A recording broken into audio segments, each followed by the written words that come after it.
अस्सलाम वालेकुम। हम बात करेंगे कि डिफरेंट चीज़ों की मॉर्फोलॉजी पूछी हुई है from CNS pathology in UHS prof, तो उसको किस तरह से याद रखना है। ठीक है, मुझे पता नज़र नहीं आ रहा। आई होप कि फ़्लैश बैटरी थोड़ी सी और चार्ज हो जाएगी तो फ्लैश चार्ज हो जाएगी। ठीक है, फ्लैश चल जाएगी। सो एनीवेज, सबसे पहले ट्यूबरकुलस मेनिंजाइटिस है। ट्यूबरकुलस मेनिंजाइटिस में आपने आता है ना, ई आता है। ठीक है, ट्यूबरकुलोसिस में ई आता है ना, राइट। तो आपने इसमें क्या करना है, आपने सबसे पहले इसके ग्रॉस फीचर्स बताने हैं हमने, ठीक है, और हमने फिर इसके माइक्रोस्कोपिक फीचर्स बताने हैं हर चीज़ के। ग्रॉस फीचर्स में 3 चीज़ें ई से बनती हैं। एक है फाइब्रिनस एक्सुडेट्स, ई से, ठीक है। सेकंड क्या है, इफेसमेंट है। जिस तरह हम पोडोसाइट्स की इफेसमेंट पढ़ते थे रीनल में, हम यहाँ पर कहेंगे कि ट्यूबरकुलस मेनिंजाइटिस के अंदर इफेसमेंट हो रही है, लेकिन सिस्टर्न्स की। तो 2 ई हो गए। तीसरे ई से एनकेसमेंट होती है क्रेनियल नर्व्स की, ठीक है। तो फिब्रिनस एक्सुडेट्स बन रहे हैं on the base of brain, effacement of cisterns है और एनकेसमेंट ऑफ क्रेनियल नर्व्स है, ठीक है। उसके बाद बी, अच्छा यहाँ पर ना CNS में इसी तरह था कि जो फीचर है वो वाला इनिशियल उसके नाम में मौजूद नहीं है, तो उसको जब उल्टा करें या कुछ करें, मैनिपुलेट करें, तो फिर वो बन जाता है। तो अगर हम बी को डी बनाएं तो डिस्क्रीट एंड स्कैटर्ड इन्फ्लेमेशन मौजूद है किसकी, ट्यूबरकुलोसिस के अंदर एल आ रहा है तो लेप्टोमेनिंजिस की मौजूद है और वाइट एरियाज मौजूद है, ठीक है। मेरी जो ये सारी वीडियो होगी इट वुड बी बेस्ड कि किस तरह से याद किया जा सकता है, any hack to learn morphologies, ठीक है। सो हार्डली किसी कॉन्सेप्ट या इस तरह की चीज़ की बात हो रही होगी। सो ट्यूबरकुलोसिस के अंदर हमने बात की कि ग्रॉस फीचर्स में 3 ईज़ हैं, एक्सुडेट्स हैं, इफेसमेंट है, एनकेसमेंट है, और डी से डिस्क्रीट या स्कैटर्ड इन्फ्लेमेशन है लेप्टोमेनिंजिस की, ठीक है। इसके जो माइक्रोस्कोपिक फीचर्स हैं उसमें आपने देखो एक्सुडेट इन्फ्लेमेशन में भी हो रहा था, यहाँ पर भी इन्फ्लेमेटरी इन्फिल्ट्रेट्स इन्फ्लेमेशन वाले लिम्फोसाइट्स हैं, प्लाज्मा सेल्स हैं, मैक्रोफेजेस हैं, वो लिखे हुए हैं उन्होंने यहाँ पर, ठीक है। ग्रेनुलोमा, केजियस नेक्रोसिस, और एक नई टर्म जो आप यहाँ देखेंगे दैट इज़ ट्यूबरकुलोमा, जो कि इंटर पेरेन्काइमल स्पेस के अंदर मौजूद है। But I don't think so it's hard to remember. देखो ग्रेनुलोमा याद करना है ना, तो साथ ही ट्यूबरकुलोमा लिख देना है, और केजियस नेक्रोसिस तो आप वैसे ही लिख दोगे, इन्फ्लेमेटरी इन्फिल्ट्रेट्स लिख देने हैं। इसके अलावा ये ना स्प्रेड कर जाता है कोरॉइड प्लेक्सस तक या एपेंडाइमल सरफेस तक। इसके अलावा इसके पास फाइब्रस एडहेसिव एरेक्टिनोइडाइटिस भी इसमें हो सकता है, ठीक है। TB हो गया। उसके बाद ब्रेन एब्सेस की तरफ चलते हैं। ब्रेन एब्सेस में क्या होता है, आपने इमेजिन करना है कि एक एब्सेस है। अब एब्सेस जो है ना, उसके ग्रॉस फीचर सबसे पहले मैं बताने लगी हूँ। एब्सेस में सबसे सेंटर के अंदर लिक्विफेक्टिव नेक्रोसिस का सेंटर है या कोर है, ठीक है। तो आप क्या बोलोगे, आप बोलोगे कि अंदर सेंट्रल लिक्विफेक्टिव नेक्रोसिस का कोर पड़ा हुआ है, उसके गिर्द डिस्क्रीट लेयन पड़ा हुआ है, और लेयन के बाहर ना मैंने यहाँ एरोज लगाए हुए, एरोज ये डिनोट कर रहे हैं कि एडीमा है, तो आपने वेसोजेनिक एडीमा लिख दिया, ठीक है। अब देखो अंदर क्या था, लिक्विफेक्टिव कोर था, बाहर क्या पड़ा हुआ था, डिस्क्रीट लेयंस थे। लेजन का जो आउटर मार्जिन है ना नेक्रोटिक लेजन का, उस आउटर मार्जिन पर ग्रेनुलेशन टिश्यू पड़ा हुआ है, और ग्रेनुलेशन टिश्यू के इर्द गिर्द नियोवेस्कुलराइजेशन हुई है, ठीक है। तो ये सारे आपके ग्रॉस के फीचर्स कवर हो गए हैं। अब अगर आप आओ माइक्रोस्कोपिक फीचर्स पर, तो आपने जब माइक्रोस्कोप से देखा तो आपको वहाँ पर नज़र आया कि एक कैप्सूल बना हुआ है। अब वो कैप्सूल किसने बनाया, ब्लड वेसल्स से आए हैं फाइब्रोब्लास्ट, और उन्होंने आके कैप्सूल बनाया, ठीक है। तो कोलेजन का कैप्सूल पड़ा हुआ है, कैप्सूल के बाहर स्कारिंग हुई हुई है। अब हम स्कारिंग को क्या कहते हैं ब्रेन में या CNS में, हम स्कारिंग को कहते हैं ग्लायोसिस। रिएक्टिव स्कारिंग हुई हुई है। रिएक्टिव स्कारिंग का ये मतलब है कि जो इंजरी हुई है उसके अगेंस्ट एक अच्छा खासा रिएक्शन हुआ है, बॉडी ऑफेंड हो गई है।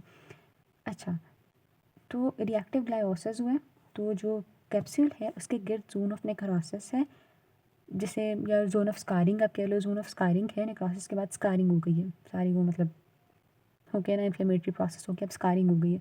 स्कारिंग को हम क्या कह रहे हैं, हम इसे कह रहे हैं रिएक्टिव ग्लायोसिस है।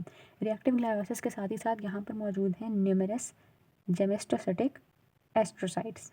ना ब्रीथ, देखो यहाँ पर जो इर्द गिर्द सेल पड़े होंगे उनको भी तो कुछ होगा ना जहाँ स्कारिंग हो रही है। तो जब स्कारिंग हो रही है क्योंकि रिएक्टिव ग्लायोसिस हो रही है, क्योंकि जो भी स्टिमुलस आया है जिसने यहाँ पर मसला शुरू किया उस वजह से, राइट। तो जो इंजरी हुई है उसके रिएक्शन में जो एस्ट्रोसाइट्स यहाँ पर पड़े होते हैं, स्टार शेप्ड सेल्स, वो स्वोलन हो जाते हैं, प्लम्प हो जाते हैं और उनका न्यूक्लियस बहुत एनलार्ज हो जाता है। तो ऐसे एस्ट्रोसाइट्स को हम जेमेस्टोसेटिक एस्ट्रोसाइट्स कहते हैं। ठीक है, ओके, वेट अ मिनट।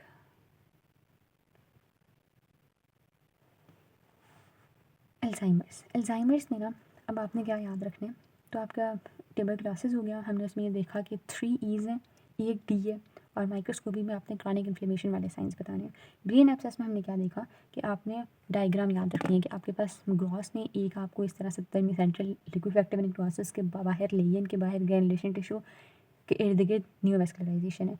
आपने माइक्रोस्कोपिक में क्या देखा कि वहाँ पर एक कैप्सूल है, कैप्सूल के गिर्द ग्लायोसिस हैं और ग्लायोसिस के साथ ही साथ न्यूमरस जेमेस्टोसेटिक एस्ट्रोसाइट्स पड़े हुए हैं। ठीक हो गया। अल्जाइमर्स आपने 3 वर्ड्स याद रखने हैं, APT। ठीक है, अब ए से क्या बनता है, इसके अंदर कॉर्टिकल एट्रोफी हो रही है। कॉर्टिकल एट्रोफी का ये मतलब है कि narrowing of the gyri and widening of sulci. ठीक हो गया। पी से क्या बनता है, प्लैक्स। अब देखो, बनने तो न्यूरेटिक या सिनाइल प्लैक्स हैं, लेकिन बिफोर दैट एक स्टेज आती है डिफ्यूज प्लैक्स की। डिफ्यूज़ प्लैक अर्ली स्टेज प्लैक्स होती हैं और इनके अंदर A-beta-42 ज़्यादा होता है और A-beta-40 कम होता है, जबकि जब जो सिनाइल होते हैं उनके अंदर ये दोनों मौजूद होते हैं। ठीक है, विदाउट द डिफरेंस ऑफ के कौन सा ज़्यादा है। न्यूरेटिक न्यूरेटिक या सिनाइल प्लैक्स जो होते हैं, इनको समझने के लिए आपने ये सोचना है कि देखो अल्जाइमर्स में क्या हो रहा है कि न्यूरॉन्स बूढ़े हो रहे हैं, राइट। तो एक्सॉन्स और डेंड्राइट्स हैं न्यूरॉन के पास, राइट। तो वो दोनों बूढ़े हो रहे हैं, तो जब बूढ़े हो रहे हैं तो उनके पास रिंकलिंग होगी उनको, ठीक है, और वो क्लस्टर्स में बैठ जाएंगे just to spend their time. तो आप क्या कहोगे कि अल्जाइमर्स में प्लैक्स जो है सिनाइल प्लैक्स, उसमें आपको क्या है, इस तरह से एक स्ट्रक्चर है, उसके सबसे सेंटर में एक एमाइलाइड कोर है। ठीक है, एमाइलाइड कोर के गिर्द टॉर्चरस एक्सॉन्स और डेंड्राइट्स पड़े हुए हैं, लेकिन वो फोसाई की फॉर्म में या क्लस्टर्स की फॉर्म में पड़े हुए हैं। ठीक है, या स्फेरिकल कलेक्शंस की फॉर्म में पड़े हुए हैं। ठीक है, और उनके बाहर एक हेलो है। ठीक हो गया। So focal spherical collection of tortuous axonal and dendritic processes, जिन्हें हम कह रहे हैं डिस्ट्रॉफिक न्यूराइट्स हैं, around central amyloid core surrounded by halo. I hope मैंने इसे सही इंटरप्रेट किया। If there is any mistake तो you can freely comment down. Neuro, अच्छा हमने ए कर लिया, हमने पी कर लिया, अब हम टी पर आते हैं। टी में टेंगल्स बनते हैं, तो कौन से टेंगल्स हैं, न्यूरोफिब्रिल्स के, राइट। अब इसमें क्या होता है, ये न्यूरॉन है ना, न्यूरॉन का ये न्यूक्लियस है, इसके न्यूक्लियस के बाहर बाहर साइटोप्लाज्म में फिलामेंट के बंडल्स जमा हो जाते हैं। अब वो फिलामेंट के bundles are comprised of what, tau. T से टेंगल, टी से टाउ। टाउ कंटेनिंग बंडल्स होते हैं फिलामेंट्स की, जो कि न्यूरॉन के न्यूक्लियस के बाहर बाहर उसके साइटोप्लाज्म वाली जगह पर जमा हो जाते हैं। ठीक है, और न्यूक्लियस को इंसर्कल कर रहे होते हैं। ठीक है, देखो अब मैंने आपको कहा आपने APT याद रखना है। आपको APT किस तरह से याद आएगा अल्जाइमर्स में, क्योंकि अल्जाइमर्स ये से शुरू होता है। वाह, नाइस। और इसमें जब आप देखो ना, जब टी तक पहुंच जाओगे ना, तो फिर आपने टी के पीछे अब न्यूरोफिब्रिल्स भी तो याद आ ही जाएगा। तो एन से फिर आपने न्यूरॉन्स याद रखना है कि भाई लॉस ऑफ कोलिनर्जिक न्यूरॉन्स भी हो रहे हैं। ठीक है, आगे चलते हैं। मैंने उम्मीद छोड़ ही दी है फ्लैश की, नहीं चल रही है। हम आगे चलते हैं। पाइलोसिटिक एस्ट्रोसाइटोमा। देखो पाइलोसिटिक का पता है क्या मतलब होता है। पाइलोसिटिक का मतलब होता है कि फाइबर लाइक सेल्स है। अगर आप गूगल पे पिक्चर निकालोगे ना, तो सेल्स इस तरह से पड़े हुए हैं जैसे धागे हों, मतलब लिटरली वो इतने प्यारे प्यारे पिंक धागों की फॉर्म में पड़े हुए हैं।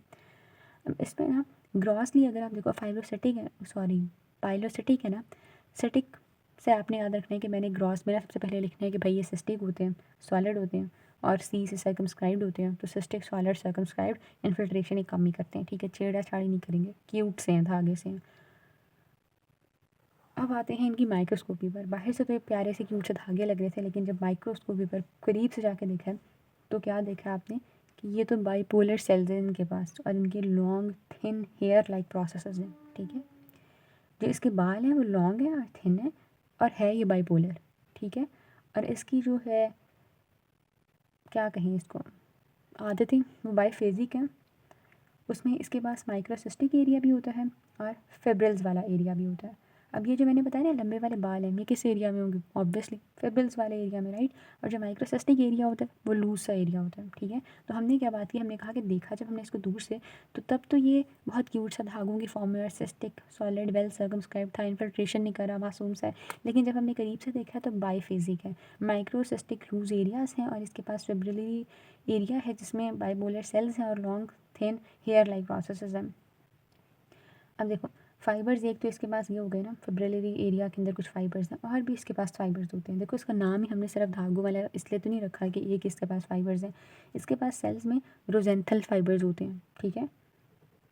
तो इसने आप ये क्या सोच सकते हो ना कि इसने रोज़ पकड़ा हुआ हाथ में, वट एवर, बस इसके पास दो तरह के फाइबर्स हैं।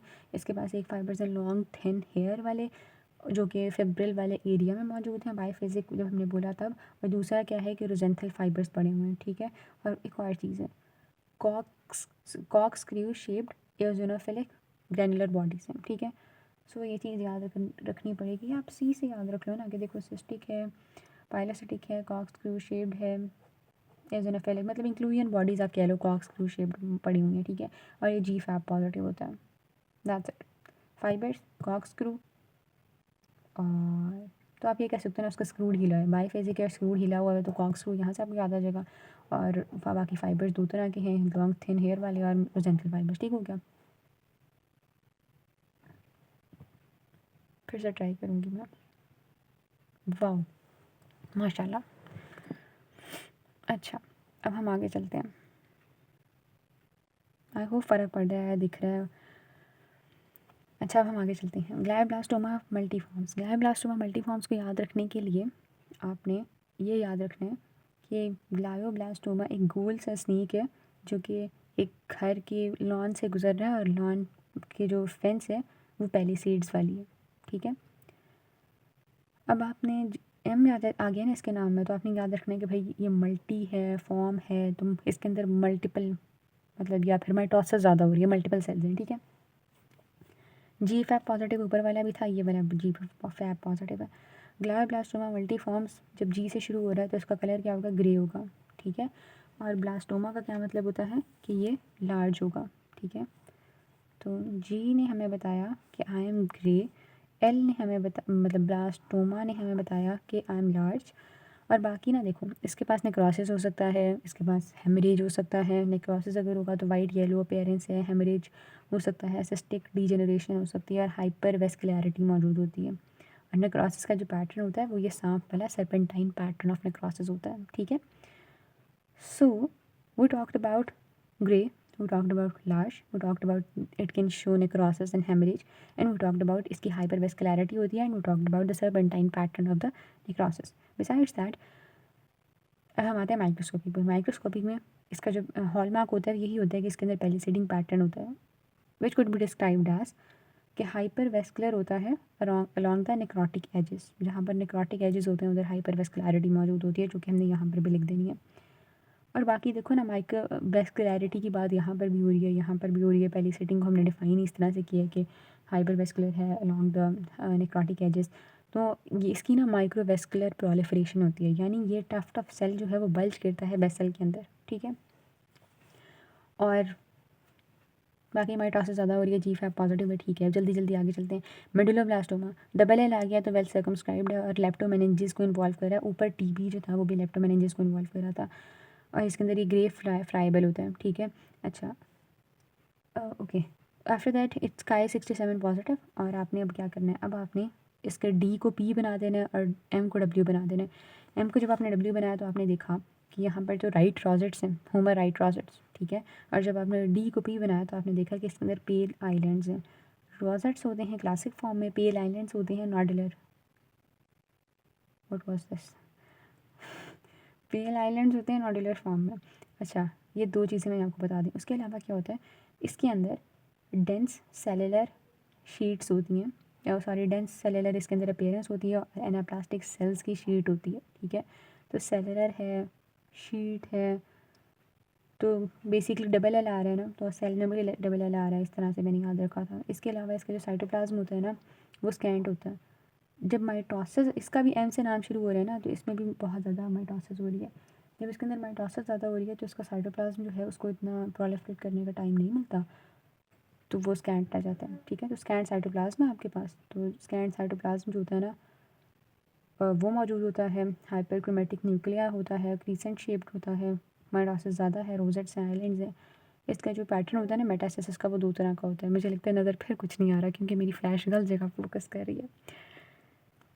इसका जो पैटर्न होता है ना माइटोसिस का, जो होता है मेटास्टेसिस का, वो 2 तरह से होता है। एक होता है ड्रॉप मेट्स होते हैं, जो कि हम कहते हैं जब ये CSF के थ्रू मेटास्टेसिस कर रहे हैं, और दूसरे होते हैं आइसिंग या नोड्यूलर मेटास्टेसिस होता है, जिसमें जब ये सरफेस पर मेट्स इसके पड़े हैं। अच्छा जी, उसके बाद है समोमामेटस मेनिंजियोमा। समोमामेटस, अब इसमें जो ग्रास है ना उसमें समोमामेटस में ओ आ गया, तो ये राउंडेड मैस है, वेल डिफाइंड होता है, और ये वेल डिफाइंड ड्यूरल बेसिस इसने बनाई होती हैं और कंप्रेस करा होता है अंडरलाइंग पेरेन्काइमा को, ठीक है। सो ओ ने हमें बताया कि आई एम राउंड मैस, और मैं वेल डिफाइंड ड्यूरल बेसिस मैंने बनाई हुई है, और मैं पेरेन्काइमा को क्या कर रहा हूँ, कंप्रेस कर रहा हूँ, ठीक है। आफ्टर दैट ये इसके अंदर टी आता है, तो ये भाई बोन, ओवरलाइंग बोन के अंदर एक्सटेंड कर सकता है। फिर 2 चीज़ें एस से शुरू होती हैं, एक है कि surface of the mass encapsulated होती है, दूसरी क्या होती है कि ये स्प्रेड करता है शीट लाइक फैशन के अंदर, ठीक है। अब हम इसके माइक्रोस्कोपिक में आएँ तो क्लस्टर्स ऑफ सेल्स होते हैं, विजिबल कोई मेम्ब्रेन नहीं होती, और समोमा बॉडीज़ मौजूद होती हैं। So let's revise it quickly. Psammoma bodies नहीं, समोमामेटिस मेनिंजियोमा, वो ने बताया कि राउंडेड मैस है, वेल डिफाइंड ड्यूरल बेसिस है, कंप्रेस कर रहा है वाइडली पेरेन्काइमा को, क्यों, क्योंकि पी से शुरू होता है। टी आता है तो ये एक्सटेंड कर रहा होता है बोन में, और इसमें एस आता है तो ये 2 एस हैं, ठीक है।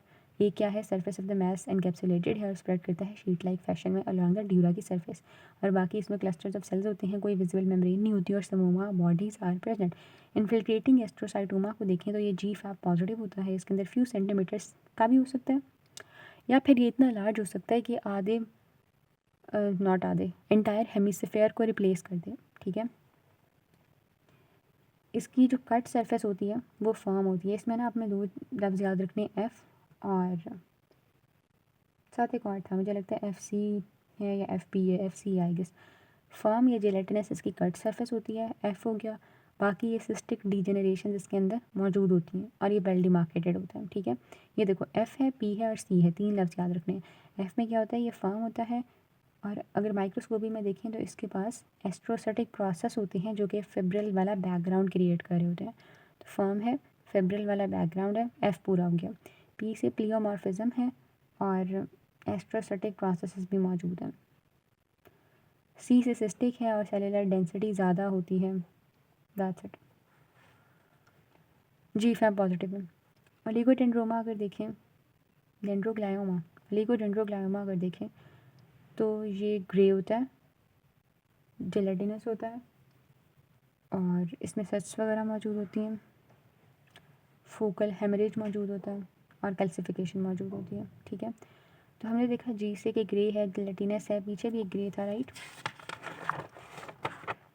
ग्लायोब्लास्टोमा वाज ग्रे क्योंकि वो भी जी से शुरू हो रहा था, तो ओलिगोडेंड्रोग्लायोमा के अंदर 2 जी आ रहे हैं, तो ये भी ग्रे है, जेलेटिनस है, और इसमें सिस वगैरह मौजूद है, और फोकल हेमरेज मौजूद है, और इसके अलावा ये इन्फिल्ट्रेट कर रहा होता है कॉर्टेक्स को, और इसमें कॉर्टेक्स को इन्फिल्ट्रेट करके ये न्यूरॉन्स के इर्द भी कलेक्ट हो जाता होता है, जिसे हम कहते हैं पेरी न्यूरल सेटेलाइटोसिस, ठीक है।